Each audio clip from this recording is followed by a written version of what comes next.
స్వామి, ఆ రంగు బట్టలు వేసుకోకూడదు. ఎందుకని వేసుకోకూడదు స్వామి? తన భక్తులందరూ నల్లబట్లే వేసుకుంటారని అయ్యప్ప శనీశ్వరుడికి మాటిచ్చాడు. శనేశ్వర, నా భక్తులు సంవత్సరానికి మండల కాలం నీ 7 ఏళ్ల పీడనలో అనుభవించు కష్టాలన్నీ అనుభవిస్తారు. నీకిష్టమైన రంగు నలుపు కదా. నల్లని వస్త్రాలు ధరించి, పాదరక్షలు విడిచి, నఖకేశ సంస్కారాలు మాని, మాలధారణతో దీక్షాబద్ధులై స్వీయ ఉనికిని కోల్పోయి స్వాములుగా పిలువబడతారు.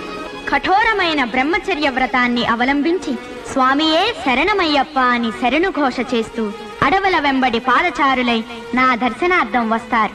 అటువంటి నా భక్తులను నీవెప్పుడూ పట్టి పీడించరాదు. శుభయోగములనే కలిగించాలి. ఇది నా ఆజ్ఞ.